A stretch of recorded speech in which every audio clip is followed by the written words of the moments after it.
Kinship Carers Online is a training, information and resource website developed specifically for kinship carers to enable one-stop shop access to support for caring for the child in their care, regardless of the carer's geographical location or the time of day. Information, resources and training modules contained in the website are based on current evidence-based information and are presented in plain English format to cater for consumers of various educational and literacy capacities. The website is in its very early stages of development. However, what has been developed provides a structure and platform for future development and the addition of resources over time. In September 2017, BaptCare released its research paper on family violence in kinship care. This report investigated the experiences of kinship carers in Victoria who have been subject to violence perpetrated by family members of the child in care or the child themselves.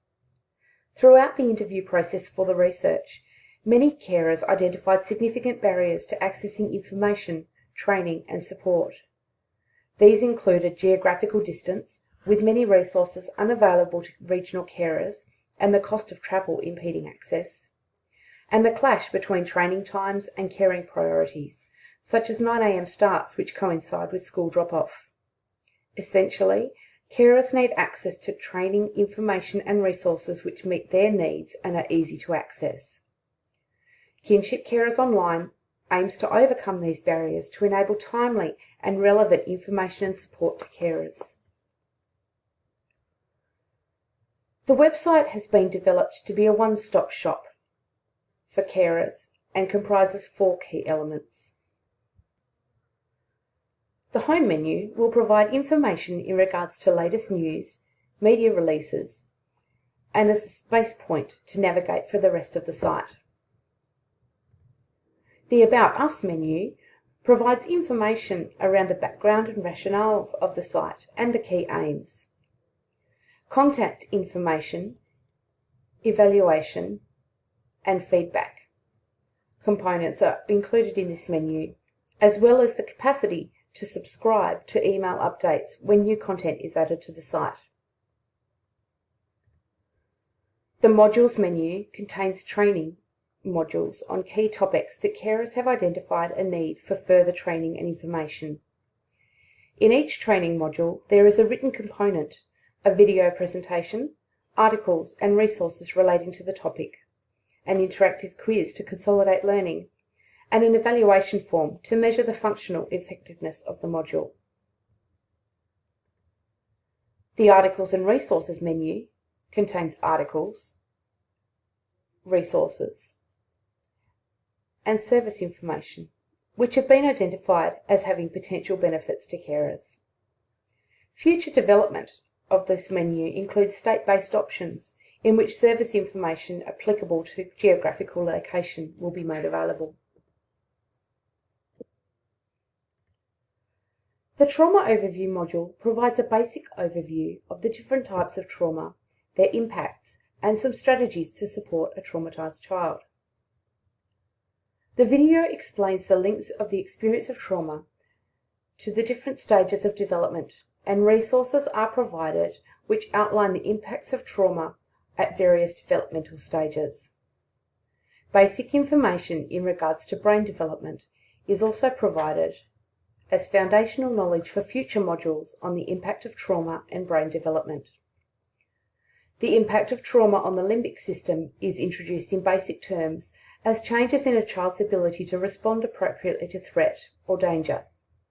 This also provides a foundation for future modules on the amygdala and its function in regulating fear responses such as fight, flight, faint and freeze. Specific behaviours which might be experienced by carers are explored under a trauma-informed lens, and the importance of managing behaviours as distinct from the child as a person is highlighted. Simple strategies to support trauma recovery are also provided based on the different developmental stages of children.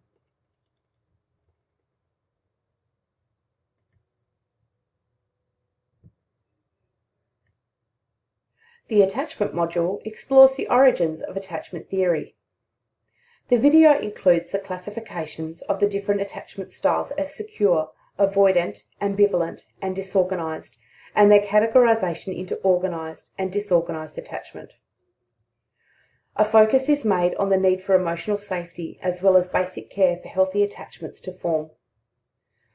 The organised and disorganised attachment styles are described in terms of their prevalence, antecedents, and presentation. There is also a discussion on the role of attention-seeking behaviours, and that these are organised behaviours which serve a purpose of eliciting connection to the attachment figure, as opposed to these being negative behaviours which need to be extinguished.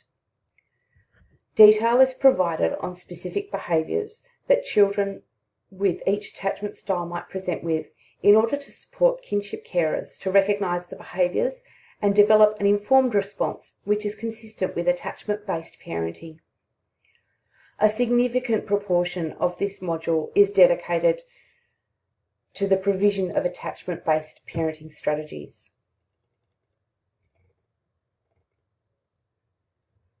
Evaluation has been built into the project design and website in two key areas: user learning and user feedback. Self-test quizzes have been designed through Firefox and built into the website with instant feedback provided on all answers to measure whether or not users have understood the content of the modules against key learning criteria.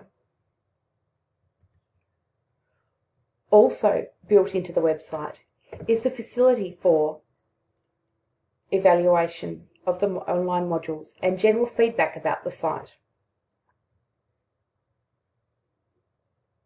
The intended outcomes of this project include easy-to-access information and support for kinship carers at any time and from anywhere, increased understanding of the specific needs of traumatised children and children in care, increased quality of care for children, increased support and capacity for carers. Following the completion of this project, it is intended that the website will be completed to a functional level and disseminated among carers for testing and evaluation.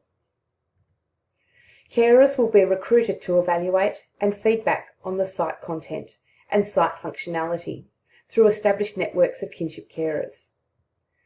There is intention to develop further resources and training for the site, and it is anticipated that the ongoing development of the site will continue to adapt to the needs and in accordance with the evaluation and feedback of users. All of these planned developments lie outside the scope of this particular project, but are being incorporated into BaptCare's service response to the research report.